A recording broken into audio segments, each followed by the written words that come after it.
Mon mari et sa maîtresse, une avocate, m'ont tout pris, la maison, les voitures, l'argent. Tu as perdu, a-t-elle dit avec un sourire narquois en me mettant à la porte de ma propre maison. Il avait planifié ma ruine. 1 an plus tard, lors de leur mariage extravagant, la vérité que j'ai révélée a détruit tout leur empire. Mon ex-mari et sa maîtresse, une avocate redoutable, m'ont tout pris lors du divorce. Le pantouf surplombant la ville, les 2 Tesla argentés, 8 millions de dollars du compte de l'introduction en bourse, même la réputation et le rêve que nous avions bâti ensemble. Tu as perdu, a-t-elle déclaré avec un sourire. Ce sourire, je ne l'oublierai jamais. Il ne te reste rien. Et elle avait raison. À 30 ans, il ne me restait rien. Humilié, effacé du monde même que j'avais créé. Rien d'autre qu'une valise abandonnée au milieu de la rue. Il a commencé à pleuvoir. Les lumières de la ville brillaient, mais je n'avais nulle part où aller. Et puis j'ai décidé de fermer le vieux compte d'épargne de mon père, celui dont je pensais qu'il restait moins de 100 $. Le directeur de la banque a pâli quand il l'a consulté. Madame, ce compte est actif et cumule des intérêts depuis 1975. Il a tourné l'écran vers moi. Le relevé est apparu. Ce que j'ai vu m'a laissé complètement sans voix. Pour que vous compreniez tout, je dois commencer par le début. J'ai besoin que vous voyiez tout ce que j'ai construit, tout ce que j'ai aimé, et tout ce que j'ai perdu. Car c'est seulement alors que vous comprendrez que ce que j'ai trouvé plus tard n'était pas seulement de l'argent. C'était la justice. Et c'était la façon dont le destin a répondu au silence que j'avais gardé trop longtemps. Je m'appelle Evelyn Harper. J'ai 30 ans. J'ai commencé dans une minuscule chambre de 15 mètres carrés aux murs qui s'écaillaient, travaillant sur une table de salle à manger que j'avais héritée de ma mère. Je créais des logos et des interfaces de sites web en freelance, restant éveillé toute la nuit pour respecter les délais des clients. Je me souviens du jour où Julien est apparu. C'était un programmeur freelance, les yeux vifs, qui parlait comme s'il croyait en des choses. Nous buvions du café bon marché et rêvions de bâtir une entreprise où chaque idée aurait de la valeur. J'ai frappé aux portes de 100 clients potentiels, j'ai été rejeté 99 fois. Mais un seul oui, un seul client qui a cru en nous, cela valait tout. J'ai économisé chaque centime pendant 3 ans pour lancer ma propre agence. Puis sont venus les investissements immobiliers. Quand personne n'osait, j'ai acheté les maisons que les autres appelaient des taudis et les ai transformées en trésors. À 30 ans, je possédais un pantouf surplombant la baie, 2 Tesla et un compte d'introduction en bourse d'une valeur de 8 millions de dollars. Je conduisais une Model S blanche qui brillait comme du verre et j'avais plus d'argent que mon père n'en avait gagné de toute sa vie. Mais ce dont j'étais le plus fier, ce n'était ni le pantouf ni les voitures. C'était la famille. Julien et moi nous sommes mariés quand j'avais 25 ans. Il était beau, avec des yeux bruns chaleureux et des fossettes qui rendaient chaque idée meilleure. 5 ans plus tard, ce rêve était devenu réalité. Notre start-up a été financée. Le bureau était inondé de lumière et mon nom figurait à côté du sien sur la liste des fondateurs. Nous travaillions dur. Nous étions heureux. Je pensais que si l'amour avait une forme, ce seraient ces nuits où nous étions assis côte à côte, peaufinant les designs de produits tard dans la soirée, riant en travaillant. Je n'avais aucune idée qu'en même temps, il comptait les jours où je serais encore appelée cofondatrice. Les choses ont commencé à se fissurer après la levée de fonds de série A. Julien a changé. Il a commencé à porter des costumes chers, des montres en or. Il rencontrait toujours Lydia Voss, la conseillère juridique de l'entreprise. Elle avait 35 ans, des cheveux blonds dégradés, des talons au rouge, et appelait toujours Julien, aime le visionnaire. Je le voyais sourire davantage en sa présence. Il y a 2 ans, les changements sont arrivés si discrètement que je les ai presque manqués. Les petites choses. Il rentrait tard. Toujours la même excuse. Réunion avec Lydia pour la série B. C'est compliqué, chérie, disait-il en faisant défiler son téléphone. Lydia a dit que ça pourrait prendre des mois à régler. Lydia, son avocate, 35 ans, cheveux lisses, costumes italiens sur mesure, et un sourire de vendeur de voitures d'occasion. Je l'ai rencontrée une fois à une fête d'entreprise. Sa poignée de main était bien trop ferme, et elle m'a appelé « ami » trop de fois. Quelque chose chez elle me mettait mal à l'aise. Mais Julien insistait sur le fait qu'elle était la meilleure avocate de la ville. Leurs réunions sont devenues plus fréquentes, 2 fois par semaine, puis 3, puis presque tous les jours. Il s'habillait plus élégamment quand il la voyait. Nouveau parfum, chemise que je ne me souvenais pas avoir achetée. Quand je lui ai demandé, il a ri. Evelyne, tu es paranoïaque. Je ne peux pas être bien habillé? Et je voulais le croire. Après 5 ans ensemble, je voulais croire que mon mari ne mentait pas. Que l'amour que nous avions construit était plus fort que toute tentation. Mais l'amour peut rendre aveugle. Et j'étais complètement aveugle. Un soir, je suis rentré tôt. Il ne m'attendait pas avant 21h, mais j'avais conclu un marché rapidement et j'ai pensé le surprendre pour que nous puissions aller à notre restaurant préféré. J'ai ouvert la porte, les clés cliquetant alors que je les posais sur la console. Je l'ai entendu rire dans le bureau, un rire que je connaissais par cœur, mais cette fois il sonnait différemment, plus intime, plus complice. Je me suis approché doucement, j'ai collé mon oreille à la porte. Non, elle ne se doute de rien. Juste une idiote qui ne pense qu'au design. Une fois le divorce prononcé, tout sera à nous. Silence, puis un rire à nouveau. Je t'aime, Vic. Sois patiente encore un peu. Le monde s'est arrêté. Mon cœur n'a pas battu pendant une seconde éternelle. Je voulais faire irruption, le confronter, crier, mais quelque chose m'a retenu. Peut-être un instinct de survie ou la peur de confirmer ce que je venais d'entendre. J'ai reculé en silence, j'ai quitté la maison et j'ai conduit pendant des heures. Les lumières de la ville se brouillaient à travers mes larmes. Je ne pouvais pas m'arrêter. 5 ans. 5 ans de ma vie donnée à l'homme qui complotait maintenant pour tout me prendre. Cette nuit-là, j'ai dormi dans un motel bon marché. Je ne pouvais pas rentrer à la maison. Je ne pouvais pas le regarder dans les yeux, sachant ce que je savais maintenant. Le lendemain, j'ai engagé un détective privé.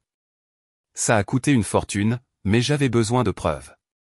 J'avais besoin de savoir depuis combien de temps ça durait, à quel point c'était profond. Les résultats sont arrivés après 3 semaines. Des photos de Julian et Lydia entrant et sortant d'hôtel. Des journaux d'appel qui duraient des heures, des emails où ils planifiaient en détail comment tout me prendre. Lydia, la talentueuse avocate, avait trouvé des failles juridiques, des astuces, des moyens de me faire passer pour la méchante. Et Julian, mon mari, le père des idées que nous avions construites ensemble, l'aidait avec chaque détail financier, chaque bien, chaque recoin de ma vie. J'ai confronté Julian un lundi matin. J'ai posé la pile de photos sur la table du petit déjeuner alors qu'il sirotait son café.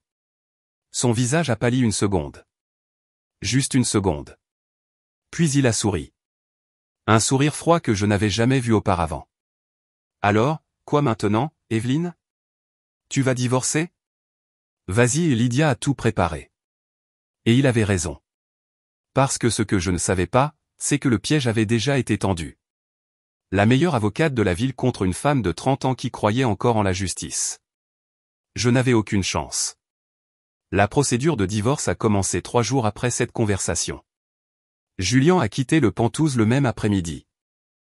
Avant de partir, il s'est tenu à la porte avec un sourire, puis a jeté sa propre valise dehors, un morceau à la fois, pour ensuite tout ramasser tranquillement, le plier soigneusement, lentement, avec un visage plein de tristesse, comme s'il était la victime. Les voisins l'ont vu partir les yeux rouges, jouant le parfait mari abandonné. Je suis resté dans l'immense Penthouse, entouré de silence et des fantômes d'une famille qui avait existé. Chaque photo heureuse me semblait maintenant une blague cruelle. Mais le perdre n'était pas le pire. Le pire, c'est ce qui a suivi. Lydia agit comme un requin sentant l'odeur du sang. Les papiers du divorce sont arrivés entre mes mains une semaine plus tard. Et quand je les ai ouverts, je n'arrivais pas à croire ce que je lisais. Julian m'accusait de violence psychologique, de manipulation financière et de sabotage de l'entreprise. Il prétendait que je l'avais forcé à signer des documents sans les lire, que je le menaçais constamment, qu'il vivait dans la peur dans sa propre maison. Chaque phrase, chaque mot était un mensonge parfaitement élaboré. Chaque accusation était conçue pour me détruire. Et le pire, c'est qu'ils avaient des témoins et des preuves. Des gens que je considérais autrefois comme des amis, des partenaires commerciaux, même d'anciens employés qui avaient travaillé à l'agence pendant 5 ans. Tous ont témoigné en sa faveur. Tous ont menti avec une telle conviction que j'en ai eu des frissons. Les preuves incluaient des séquences vidéo des voisins d'en face, capturant commodément le moment où la valise et les vêtements de mon mari ont été jetés dehors, suivi de lui ramassant tranquillement chaque article. J'ai engagé la meilleure avocate que j'ai pu trouver, une femme avec 30 ans d'expérience qui m'a assuré que la vérité gagne toujours.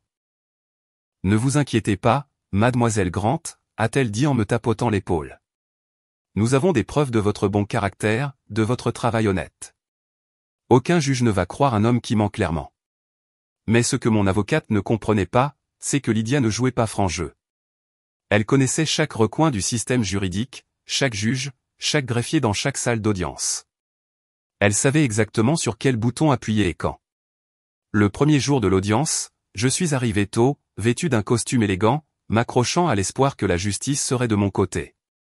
J'ai vu Julien entrer bras dessus bras dessous avec Lydia, tous deux en noir, portant des lunettes de soleil.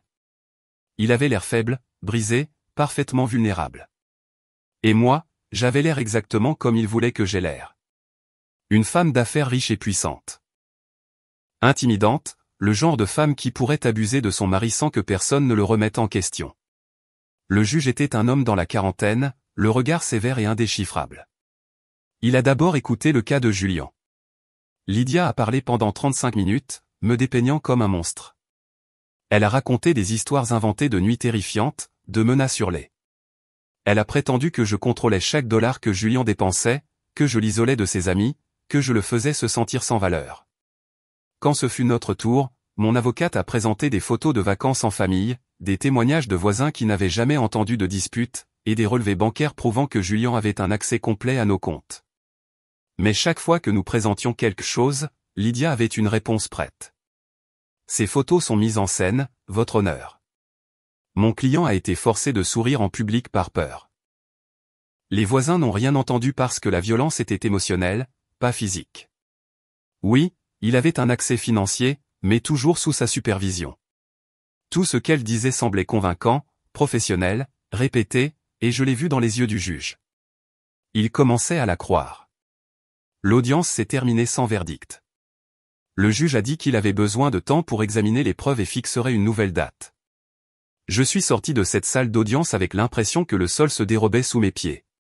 Mon avocate a essayé de me rassurer, a dit, ces choses prennent du temps. Nous devons être patients. Mais je savais que quelque chose n'allait pas. Je le sentais dans mes os. Cette nuit-là, je n'ai pas pu dormir. J'ai fixé le plafond, me demandant comment ma vie parfaite s'était transformée en ce cauchemar. Les semaines suivantes ont été un enfer administratif. Plus d'audience, plus de mensonges, plus de témoins payés qui prétendaient m'avoir vu agir de manière agressive. Lydia a fait venir un psychologue qui a diagnostiqué à Julien un TSPT dû à des années de violence. Elle a soumis de faux dossiers médicaux montrant des séances de thérapie pour anxiété et dépression. Chaque preuve était une leçon de maître en manipulation juridique, et je ne pouvais rien faire d'autre que de regarder la réputation que j'avais bâtie en 8 années honnêtes s'effondrer en quelques semaines. Mais ce qui m'a vraiment détruite, c'est quand Lydia a déposé les demandes de biens. Elle ne voulait pas seulement la moitié. Elle voulait que Julien garde le Penthouse, affirmant que je l'avais acheté pour le contrôler. Elle voulait les 2 Tesla, arguant que Julien avait besoin d'un transport sur après le traumatisme que j'avais causé. Elle voulait un accès complet au compte, alléguant que j'avais caché de l'argent, y compris les 8 millions de dollars que nous avions bâtis ensemble pendant 5 ans de mariage et 3 ans avant. Elle exigeait que tout, absolument tout, lui appartienne. Mon avocate a dit que c'était ridicule. Aucun juge n'accorderait cela. Mais elle avait tort, car Lydia avait un atout maître que personne n'avait vu venir. Lors de l'audience suivante, elle a soumis des documents prouvant soi-disant que j'avais transféré des fonds de l'entreprise sur mon compte personnel, que j'avais fraudé le fisc pendant des années. Les documents semblaient légitimes, avec ma signature, des sceaux officiels, mais je ne les avais jamais vus de ma vie. Ils étaient parfaitement falsifiés, si bien que même mon avocate a douté de moi un instant. « Evelyne » m'a-t-elle demandé à voix basse, « y a-t-il quelque chose que vous ne m'avez pas dit ? Parce que si ce document est vrai, nous avons de sérieux problèmes. » Je lui ai juré que je n'avais rien fait d'illégal, que je payais mes impôts régulièrement, que chaque centime de l'entreprise était comptabilisé. Mais Lydia avait fait un travail trop parfait. Les faux semblaient si réels que le juge a ordonné une enquête financière complète. Pendant 2 mois, des auditeurs ont examiné chaque transaction, chaque reçu, chaque virement des 5 dernières années. Et même s'ils n'ont rien trouvé d'illégal, le mal était fait. Ma réputation était détruite. Le journal local a titré « Cofondatrice accusée de fraude et de violence ». Les clients ont annulé des contrats. Les partenaires ont cessé de répondre. Le nom qui m'avait autrefois ouvert toutes les portes m'était maintenant claqué au nez. D'anciens employés, des gens que je considérais autrefois comme ma famille, ont pris le parti de Julien. Il leur a rempli la tête de mensonges. A dit que j'étais une patronne tyrannique et contrôlante, que je les faisais travailler des heures supplémentaires juste pour protéger mon image publique. Ou peut-être qu'ils n'y croyaient pas. Mais l'argent parle plus fort que la loyauté. Julien leur a promis une part de la récompense s'ils témoignaient en sa faveur, et ils l'ont fait. Une designer qui avait été stagiaire chez moi s'est tenue devant le juge et a dit que je criais constamment et que je ne reconnaissais jamais son travail. Un représentant commercial qui avait conclu des contrats d'1 million de dollars avec moi a juré avoir vu des signes de comportement de contrôle dès le début. Leurs paroles étaient des couteaux droits au cœur. Chaque mensonge était une autre coupure qui m'atteignait directement. L'audience finale a eu lieu un vendredi sombre de novembre. Le ciel était chargé de nuages, comme si l'univers savait ce qui allait se passer. La salle d'audience était bondée. Julien et Lydia étaient assis en face de moi, incapables de cacher complètement l'air de victoire sur leur visage. D'anciens employés étaient assis au premier rang, aucun d'eux ne croisant mon regard. Mon avocate était assise à côté de moi, son dossier douloureusement mince comparé à la montagne de documents que Lydia avait préparés. Le juge est entré et tout le monde s'est levé. Il s'est assis, a ouvert le dossier et a commencé à lire le verdict d'un ton plat et indéchiffrable. Après examen de toutes les preuves présentées, ce tribunal accorde à M. Julien Harper la pleine propriété de tous les biens matrimoniaux en raison de violences émotionnelles et financières avérées. Mon cœur s'est arrêté. Le Pantouse serait transféré à son nom. Je ne pouvais plus respirer. Les 2 voitures, les comptes bancaires, tout. Environ 8 millions de dollars en valeur, lui appartiendraient. Mes mains ont commencé à trembler. Le juge a continué à lire, mais je n'entendais plus les mots. Juste un bourdonnement sourd dans mes oreilles. Mon avocate a posé une main sur mon épaule. Je l'ai repoussée. Je ne voulais pas de réconfort, pas de sympathie. Je voulais juste me réveiller de ce cauchemar. Quand le juge a fini, il a frappé le marteau. Le son a résonné comme un coup de feu dans la pièce. L'audience est levée. C'était fini. 5 ans de travail, de sacrifice et de construction honnête, effacés en un éclair par la signature d'un juge qui ne s'est jamais donné la peine de connaître la vérité. Je suis restée assise pendant que tout le monde se levait. J'ai regardé Julien sortir, Lydia à son bras. Avant d'atteindre la porte, il s'est retourné et m'a regardé droit dans les yeux. Puis il a souri. Pas un sourire subtil ou conflictuel, mais large, triomphant, venimeux. Lydia lui a chuchoté quelque chose à l'oreille, et il a éclaté de rire. Le son a fendu le silence comme une lame. Et à ce moment-là, j'ai réalisé que cela n'avait jamais été une question d'amour ou de chagrin. Ça avait toujours été une question d'argent. Peut-être depuis notre toute première rencontre. J'étais juste un compte en banque, qu'il a lentement vidé au fil des ans, attendant le moment parfait pour le fermer pour de bon. Les anciens employés les ont suivis sans me regarder. Une designer a marché vite, la tête baissée, peut-être honteuse, mais pas assez pour s'arrêter. Un vendeur m'a jeté un regard rapide. C'était peut-être de la culpabilité ou juste de l'inconfort. Mais personne ne s'est approché. Personne n'a dit un mot. La pièce s'est vidée en quelques minutes, et je suis resté figé sur ce banc en bois dur, incapable de bouger. Mon avocate a finalement rompu le silence. Evelyne, je suis vraiment désolé. Nous pouvons faire appel. Nous pouvons. J'ai levé la main pour l'arrêter. Il n'y avait plus rien à faire. Julien avait gagné. Sa maîtresse avait gagné. Et j'avais absolument tout perdu. J'ai quitté le palais de justice comme un fantôme. Dehors, le soleil brillait. Les gens passaient, riant, parlant, complètement inconscients que mon monde venait de s'effondrer. Je me suis assise sur un banc devant le palais de justice et j'ai juste respiré. Inspiré. Expiré. J'ai essayé de traiter ce qui s'était passé, mais mon cerveau refusait de l'accepter. Comment pouvais-je, en un seul jour, perdre le Pantouse, toutes mes économies, les voitures et le respect de personnes qui étaient autrefois mes coéquipiers? Comment 5 ans de mariage pouvaient-ils se terminer avec l'homme qui m'avait tout volé pendant que le système judiciaire applaudissait? Les jours qui ont suivi ont été un brouillard d'avocats, de paperasse et d'humiliation. J'avais moins d'une semaine pour quitter le Pantouse. Julien voulait emménager immédiatement avec Lydia, transformant ma maison en leur nid d'amour. J'ai emballé mes affaires dans des boîtes en carton moisi. 5 ans de mariage, réduit à 5 boîtes. Des vêtements, quelques livres, quelques photos que je ne voulais pas regarder mais que je ne pouvais pas me résoudre à jeter. Le reste, meubles, œuvres d'art, souvenirs, tout est resté. Il lui appartenait maintenant. Le jour où je suis parti, je n'ai pas regardé en arrière. Je ne pouvais pas. Si je me retournais pour jeter un dernier regard sur le Penthouse, je savais que je m'effondrerais là, dans le couloir. J'ai emménagé dans un minuscule appartement d'une chambre dans la partie la moins chère d'Auckland, où les murs étaient si fins que je pouvais entendre les voisins se disputer chaque nuit. La salle de bain avait de la moisissure dans les coins et la cuisine était si petite qu'une seule personne pouvait y tenir à la fois. Mais c'était tout ce que je pouvais me permettre, car quand on perd 8 millions de dollars dans un divorce, on perd aussi son crédit, sa capacité d'emprunter, son filet de sécurité financier. Les banques me voyaient comme un risque. Je suis désolé, mademoiselle Grant, disaient-ils toujours, sans finir leur phrase. Mais le message était clair. J'étais un passif. Et maintenant, les amis disparaissaient un par un. Au début, ils appelaient et envoyaient des SMS pour dire à quel point ils étaient désolés. Mais quand j'avais besoin d'aide, de travail, ou juste de quelqu'un à qui parler, les excuses ont commencé. Je suis trop occupé. Ce n'est pas le bon moment. Julien est aussi notre ami. Tu comprends à quel point c'est gênant, non? En 2 mois, ma liste de contacts était presque vide. Les gens avec qui j'avais dîné, voyagé, conclu des marchés m'ont effacé de leur vie comme si je n'avais jamais existé. C'est ainsi que le monde fonctionne quand on tombe.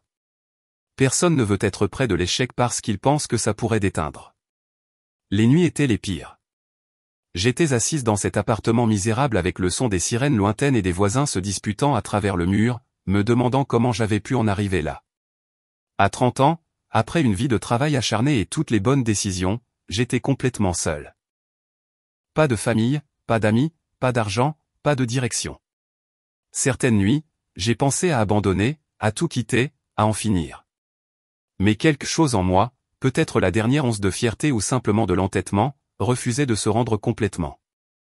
J'ai cherché du travail, mais personne ne voulait embaucher une femme avec un scandale judiciaire. Votre situation est compliquée. J'ai pris tout ce que je pouvais trouver. Des missions de logo en freelance tard le soir, des services de café le matin. Certaines semaines, je restais éveillé toute la nuit à concevoir pour des clients qui payaient 200 $. Moi, la femme qui négociait autrefois des contrats d'1 million de dollars, je gagnais maintenant des miettes, faisant un travail qui me cassait le dos et me fatiguait les yeux. Mais je devais manger. Je devais payer le loyer du trou que j'appelais ma maison.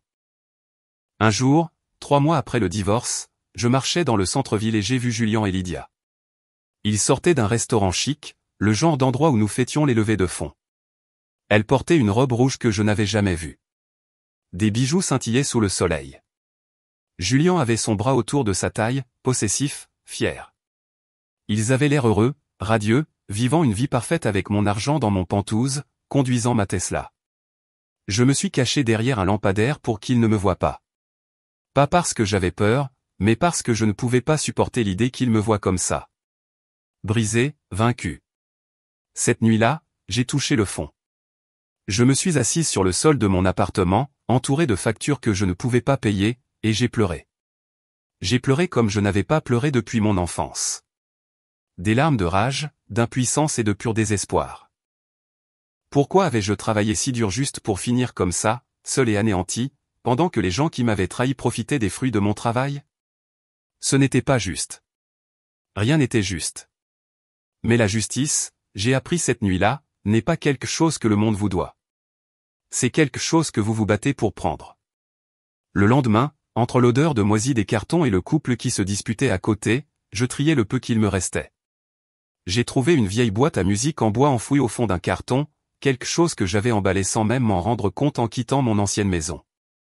La boîte à musique était en bois sombre, fissurée dans un coin, avec des gravures de fleurs fanées sur le couvercle et une étiquette en papier jauni sur le côté. Pour Nathan. Du père qui t'a toujours aimé. J'ai tourné la petite clé et la musique a crachoté. Des notes métalliques et rugueuses comme des souvenirs oubliés. Sous la doublure de velours vert délavé se trouvait un livret d'épargne vert pâle. Les coins étaient cornés par le temps. First National Trust, 1975. Juste en dessous, il y avait une enveloppe scellée à la cire rouge avec une écriture que j'ai reconnue de carte postale d'il y a 3 ans. Pour ma fille. À ouvrir quand tu en auras le plus besoin. Je me suis assise par terre, le dos contre le mur, l'enveloppe sur mes genoux. Mon cœur battait la chamade. Mi-espoir, mi-peur. Un compte oublié. Vieux de plus de 50 ans. Peut-être qu'il était fermé. Peut-être qu'il était inactif. Mais quelque chose a vacillé en moi. Une petite étincelle de curiosité au milieu du désespoir. Et si le compte était encore actif? Et s'il y avait quelque chose dedans? Même juste $100. Ce n'était pas beaucoup, mais dans ma situation, $100 signifiait de la nourriture pour un mois. J'ai décidé d'aller à la banque. Je n'avais plus rien à perdre. Je portais un costume bon marché encore taché de café, j'ai attaché mes cheveux en arrière, j'ai glissé le livret d'épargne dans mon sac et j'ai pris 2 bus.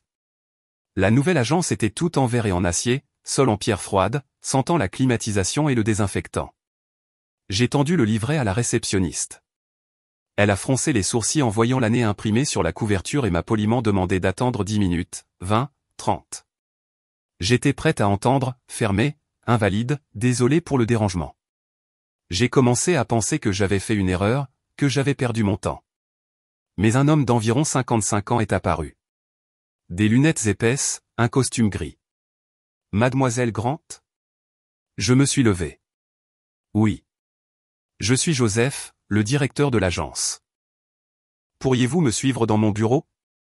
Il y avait quelque chose dans son ton qui me rendait nerveuse. Il ne semblait pas être quelqu'un sur le point de me dire qu'un compte avait été fermé. Il avait l'air de quelqu'un qui venait de voir quelque chose d'inattendu. Nous avons marché en silence dans le couloir de marbre jusqu'à son bureau. Il a fermé la porte et m'a fait signe de m'asseoir. Il s'est assis à son ordinateur et a tapé. Son visage est devenu pâle. Mademoiselle Grant, a-t-il dit, sans me regarder. Avez-vous des documents prouvant votre lien de parenté avec Monsieur Frédéric Grant? J'ai sorti ma carte d'identité. Mon nom de famille est Grant. Frédéric était mon grand-père paternel. Joseph a vérifié les documents, puis a regardé à nouveau l'écran. Il a pris une profonde inspiration. Madame, le compte existe. Il est actif et cumule des intérêts composés depuis 1975. Le monde a cessé de tourner. Actif? Quoi? Ai-je chuchoté. Joseph a tourné l'écran vers moi et c'est là que je l'ai vu. Le solde du compte. Mes yeux ont parcouru le nombre 1 fois, 2 fois, 3 fois, incapable de le traiter. Ce ne pouvait pas être réel. C'était tout simplement impossible. 127 millions de dollars. La pièce a commencé à tourner. Je ne pouvais plus respirer. Ce n'est pas possible, ai-je dit, la voix tremblante. Joseph a hoché la tête lentement. Je l'ai vérifié 3 fois. Votre grand-père a déposé $100 en 1975. Le compte n'a jamais été fermé. Il a accumulé des intérêts composés et reçu des dépôts occasionnels pendant 50 ans. Avec les taux bancaires d'origine et les changements de politique au fil des décennies, le montant a augmenté de façon exponentielle. Je ne pouvais plus parler, plus penser. 127 millions de dollars d'un compte oublié, un vieux livret vert dans une boîte en bois. Pendant que je luttais, travaillais, bâtissais un empire à partir de rien. Et pendant tout ce temps, cet héritage m'avait attendu en silence. Je ne pensais plus à l'argent. Je me suis souvenu de la lettre que j'avais trouvée sous le livret, scellée d'un cachet de cire rouge à l'ancienne, le genre que plus personne n'utilisait. Mon nom était écrit sur le devant, de l'écriture d'un homme qui m'avait autrefois aimé comme un père. Evelyn Harper, à ouvrir quand tu en auras le plus besoin. J'ai brisé le sceau. À l'intérieur se trouvait une lettre écrite sur un beau papier. J'ai commencé à lire et les larmes ont coulé avant que je puisse les arrêter. Très chère Evelyn, si tu lis ceci, cela signifie que tu as trouvé ce que ton grand-père et ton père ont laissé derrière eux. Et si tu l'as trouvé, c'est que tu en as besoin. C'est un cadeau que mon père m'a laissé, et je te le laisse. Il l'a ouvert en 1975 après avoir été trahi par son propre partenaire commercial. L'homme a tout pris, son entreprise, ses économies, a même essayé de prendre ta grand-mère. La douleur de la trahison a presque détruit ton grand-père. La lettre continuait, j'ai ouvert un compte secret en 1975 avec mes 100 derniers dollars. C'était tout ce que j'avais au monde, mais je ne l'ai pas ouvert pour moi. Je l'ai ouvert pour nous, pour l'enfant que je n'avais pas encore rencontré. Je savais que le temps et les intérêts feraient leur travail. Je savais qu'un jour, quand nous en aurions le plus besoin, ce compte nous aiderait à traverser cette épreuve. Mais je n'en ai jamais eu besoin. Et quand je t'ai eu, j'ai continué son travail, me préparant pour le jour de malchance. Evelyne, j'ai toujours espéré que cette lettre resterait enterrée. Mais si tu la lis dans la douleur, je veux que tu saches quelque chose. La trahison fait mal parce que nous aimons profondément. Mais le même amour qui nous rend vulnérables nous rend aussi forts. Ne laisse pas la trahison te consumer. Utilise cet argent pour te reconstruire. Fais ce que tu étais censé faire. Utilise la douleur comme carburant. La lettre se terminait par la phrase qui m'a complètement anéanti. Je t'aime. J'ai plié la lettre et l'ai tenue contre ma poitrine. Certaines lettres arrivent juste au bon moment, comme une corde vous tirant du fond de la mer. C'en était une. Joseph a attendu que je me ressaisisse. Il m'a tendu un mouchoir et un verre d'eau. Mademoiselle Grant, nous devrons remplir des formalités pour transférer les fonds sur un compte actif à votre nom. Avec cette somme, cela peut prendre quelques jours. Je vous conseille aussi vivement d'engager un conseiller financier et peut-être un avocat pour gérer les aspects juridiques. Le mot « avocat » a fait tressaillir le coin de ma bouche. Un sourire mi-sel, mi-acier. Mais Joseph avait raison. Je devais protéger cela avant que Lydia n'en ait le moindre flair. Nous pouvons garder cela absolument confidentiel, a dit Joseph. Personne ne le saura à moins que vous ne le disiez. Je ne le dirai pas, ai-je répondu. Les portes de l'ascenseur se sont fermées, reflétant mon visage. Mascara coulé, mais les yeux plus vifs qu'ils ne l'avaient été depuis des mois. Pas de la joie, de la clarté. Ce n'était pas seulement une seconde chance. C'était la chance de rendre la justice de la bonne manière. J'ai quitté la banque 3 heures plus tard avec une mallette et un secret plus lourd que n'importe quelle fortune. 127 millions de dollars. Le nombre tourbillonnait dans ma tête comme une tempête. J'ai marché dans les rues sans but, essayant de traiter ce qui venait de se passer. Les gens me croisaient, totalement inconscients que la femme au blazer froissé parmi eux venait de devenir millionnaire. C'était surréaliste. Il y a à peine 24 heures, j'entrais dans une banque en espérant retirer 100 dollars, assez pour manger pendant un mois. Maintenant, j'avais plus d'argent que je ne pourrais en dépenser en plusieurs vies. Mais quelque chose en moi avait changé. Je ne me sentais pas ravi. Je ne ressentais pas l'envie de célébrer ou de dépenser. Je ressentais quelque chose de plus profond, de plus sombre. Je ressentais de la clarté. Pour la première fois depuis des mois, mon esprit était complètement éveillé. Et dans cette clarté, je savais exactement ce que j'avais à faire. J'ai ouvert mes contacts et j'ai fait défiler jusqu'à un nom que j'avais sauvegardé, mais que je n'avais jamais osé appeler. Declan Morrow, un avocat autrefois écrasé par Lydia dans une affaire de faute professionnelle pour le mettre hors jeu. On disait qu'il n'avait plus rien à perdre, alors il ne prenait que les affaires les plus sales, celles qu'il pouvait nettoyer à la racine. J'ai appelé. 3 sonneries. Une voix d'homme a répondu. Basse, brève, sans formalité. C'est Evelyne Harper, ai-je dit, entendant les battements de mon cœur à travers le haut-parleur. J'ai besoin d'un avocat qui n'a pas peur de nager en eau trouble. Et j'ai quelque chose qui vous intéressera. La preuve que Julian et Lydia ont tout fabriqué et les moyens financiers d'aller jusqu'au bout. Silence à l'autre bout, un long temps. Puis il a dit, vous avez appelé le bon homme au bon moment. Envoyez-moi tout ce que vous avez ce soir, 20 heures. Mon bureau n'a pas d'enseigne sur la porte. J'ai raccroché et j'ai appuyé ma tête contre le mur. Mon grand-père avait planté une graine en 1975. Mon père l'avait portée, et elle avait germé au moment exact où je pensais que tout espoir était perdu. Je me suis redressé et j'ai ouvert mon ordinateur portable. Le dossier, salle de guerre, était vide. J'y ai glissé chaque fichier, chaque photo, chaque relevé bancaire que j'avais capturé avant d'être bloqué du système. Ce soir, j'entrerai dans ce bureau sans enseigne avec un avocat que Lydia avait autrefois dépouillé de son honneur. Pas pour la vengeance, mais pour restaurer l'ordre, pour reprendre ce qui m'appartenait et exposer ce qu'ils avaient fait à d'autres. Nous nous sommes rencontrés à son bureau, un espace sérieux avec des murs tapissés de diplômes et de récompenses. Je lui ai raconté toute l'histoire, chaque détail du divorce, chaque mensonge, chaque document falsifié. Declan a écouté en silence, prenant occasionnellement des notes. Quand j'ai terminé, il s'est adossé à sa chaise et m'a regardé attentivement. Mademoiselle Grant, ce que vous décrivez est un cas clair de faute professionnelle et de fraude potentielle. Si nous pouvons prouver que l'avocate Lydia Voss a falsifié des documents et manipulé les procédures judiciaires, non seulement nous pouvons annuler le divorce, mais elle pourrait faire face à des accusations criminelles. J'ai hoché la tête. C'est exactement ce que je veux. Mais ça doit être discret. Personne ne doit savoir que j'ai les ressources jusqu'au bon moment. Declan a souri pour la première fois. Parfaitement compris. Et il se trouve que j'ai quelques relations qui peuvent aider. Dans les semaines qui ont suivi, Declan a activé une machine silencieuse mais implacable. Il a engagé le meilleur détective privé de la ville, quelqu'un qui savait comment obtenir des informations sans laisser de traces. Le détective a commencé à suivre Lydia, à fouiller dans ses anciennes affaires et à parler à d'anciens clients. Et ce qu'il a trouvé était mieux que ce que j'espérais. Beaucoup mieux. Il s'est avéré que je n'étais pas la seule victime de Lydia. Au fil de ses années d'avocate, elle avait manipulé au moins 20 autres cas de divorce en utilisant les mêmes tactiques. Faux documents, témoins payés, preuves fabriquées. Elle s'en était toujours sortie parce que les victimes étaient trop ruinées financièrement et émotionnellement pour se battre. Mais nous avions des ressources et, plus important encore, nous avions le temps. Le détective a recueilli des témoignages d'autres victimes.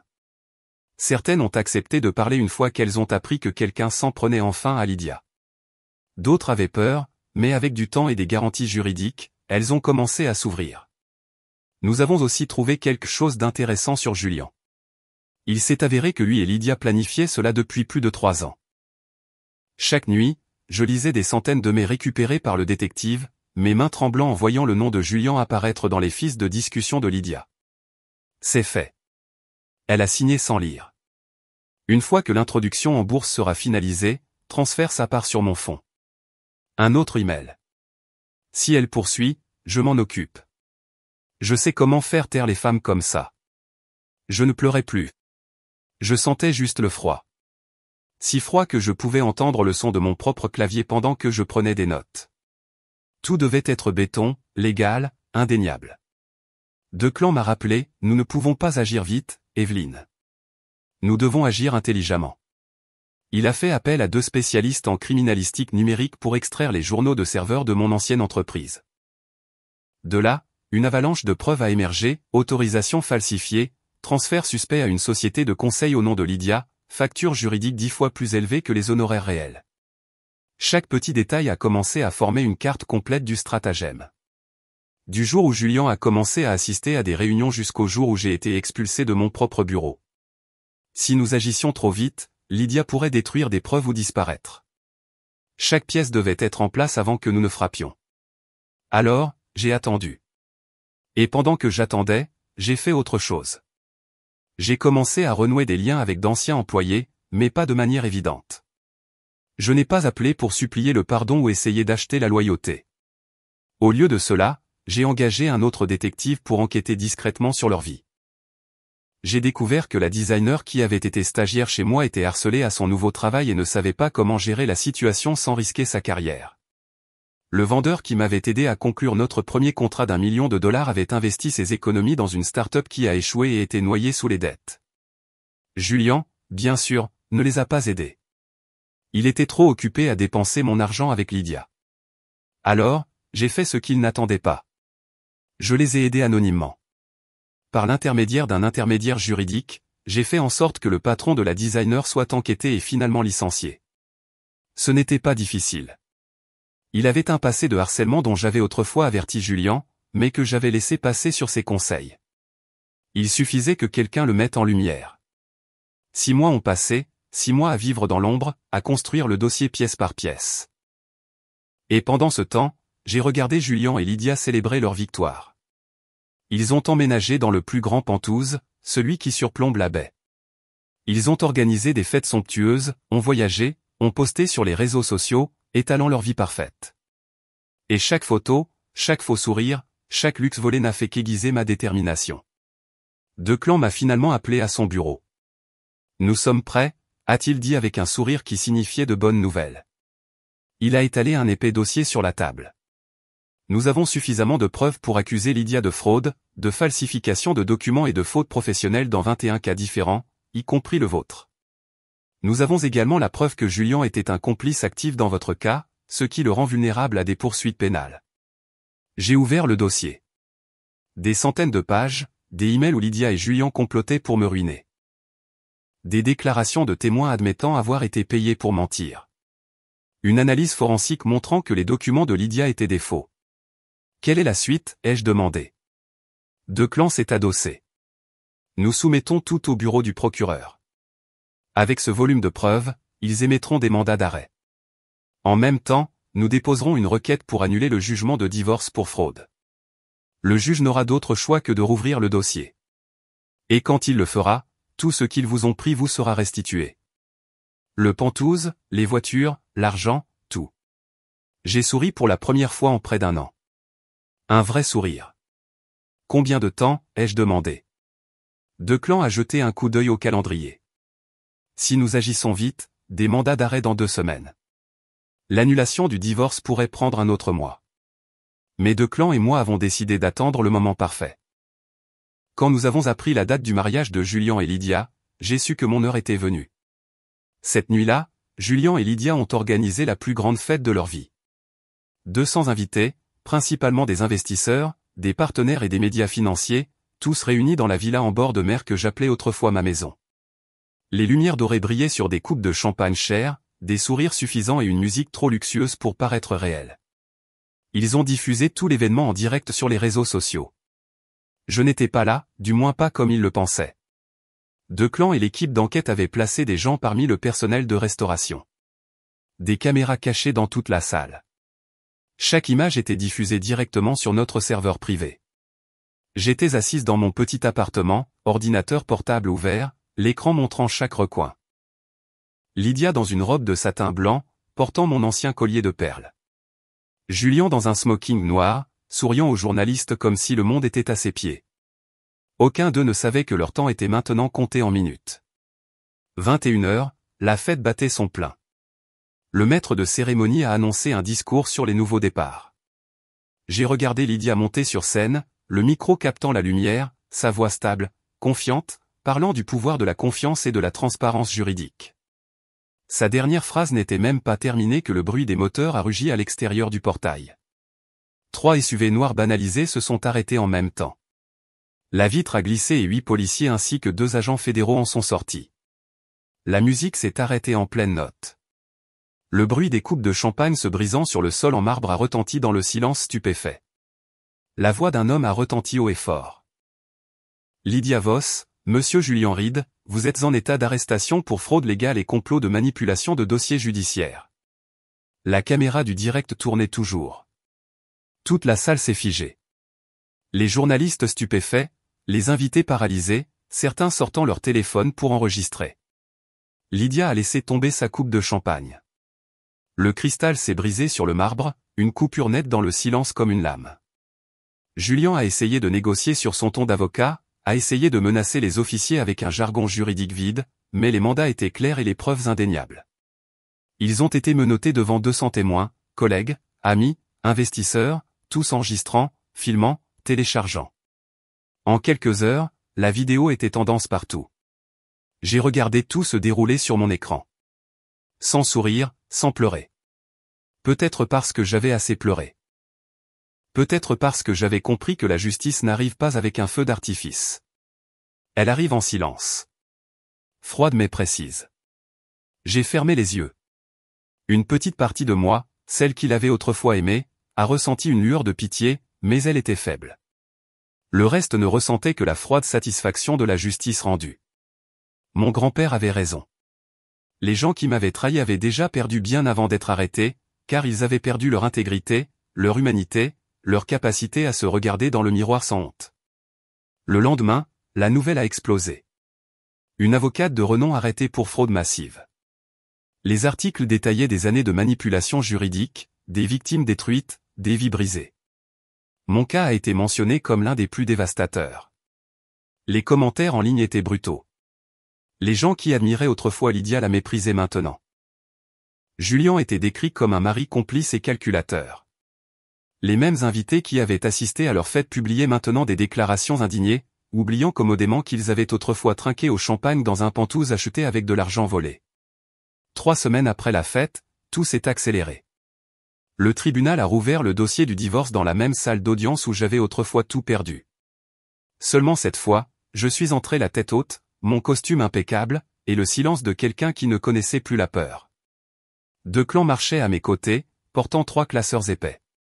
Chaque email, chaque document, chaque témoignage des autres victimes. La juge était une femme plus âgée, le regard vif mais calme. De l'autre côté de l'allée, les sièges des accusés étaient vides. Julien et Lydia n'étaient pas présents. Ils étaient toujours en détention, en attente de leur procès. Leur avocat de la défense semblait déjà vaincu avant le début de la séance. Quand Declan a parlé, personne n'a interrompu. Les preuves étaient indéniables. Je suis resté assise, écoutant sa voix stable pendant qu'il lisait les propres mots de Lydia, les documents falsifiés maintenant exposés à la lumière. Il y a 1 an, il m'avait qualifié d'instable. Aujourd'hui, le tribunal a déclaré le jugement de divorce entre Evelyne Harper et Julien Reed est par la présente annulé pour cause de fraude procédurale et de faute judiciaire grave. J'ai fermé les yeux une seconde. Le son du marteau a résonné dans la pièce, cette fois non pas comme une fin, mais comme le début de quelque chose de nouveau. Tous les biens, actions et compensations m'ont été restitués. Julien a baissé la tête, incapable de lever les yeux. Lydia a été radiée du barreau, officiellement effacée du registre juridique de l'État. La presse a appelé cela « l'affaire qui a secoué l'industrie juridique créative ». Je n'ai donné aucune interview, aucune apparition télévisée. Je voulais le silence, car la vraie victoire n'a pas besoin de public. Je suis retourné dans mon petit appartement, j'ai préparé une tasse de thé, j'ai ouvert la vieille boîte à musique et j'ai écouté les notes métalliques résonner doucement dans le calme, comme une bénédiction du passé. Les 127 millions de dollars sur mon compte sont restés intacts, toujours un secret.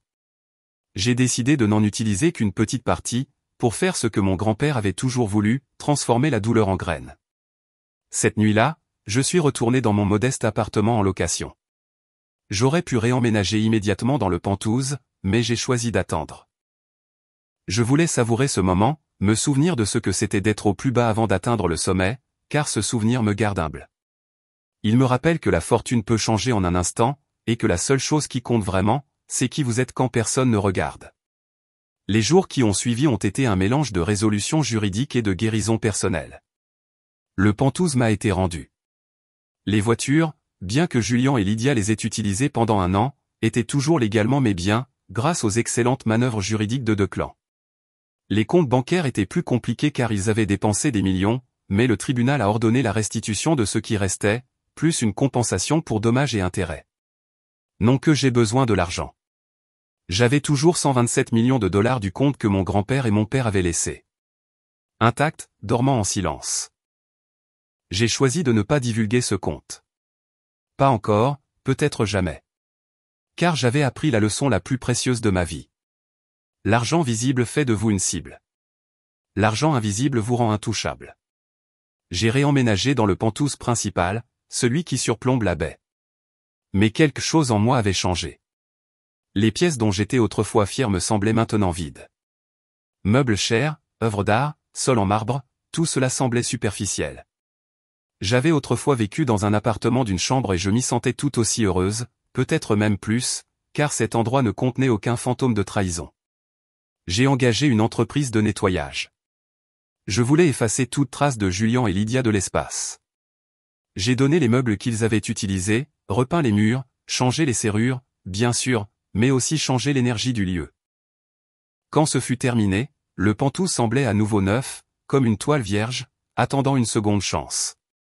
Pendant ce temps, l'affaire pénale contre Julien et Lydia a progressé.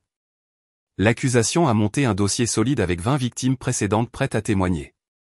Les médias ont couvert chaque détail du procès. Lydia a tenté de négocier un plaidoyer de culpabilité en échange d'une peine réduite, mais l'accusation a refusé. Il voulait un procès public pour faire un exemple d'une avocate qui avait corrompu le système. Le procès a duré 2 semaines. J'ai assisté à chaque jour de témoignage, non pas par vengeance, mais pour tourner la page. J'avais besoin de voir de mes propres yeux la justice faire ce qu'elle aurait dû faire depuis le début. Lydia était différente au tribunal. Pas de maquillage cher, pas de robe de créateur, juste la combinaison orange de la prison, qui écrasait tous les vestiges de son glamour autrefois fabriqué. Julian m'a regardé une fois depuis le banc des accusés. Nos regards se sont croisés, et j'ai vu quelque chose que je n'attendais pas. Un vrai regret. Pas performatif, pas pour une peine plus légère, plus profond que ça. La prise de conscience qu'il avait détruit 5 ans de vie commune pour l'avidité et la luxure. J'ai détourné le regard, non par haine, mais parce que je ne ressentais rien pour lui, et cette indifférence était plus définitive que n'importe quelle rage. Le verdict est tombé.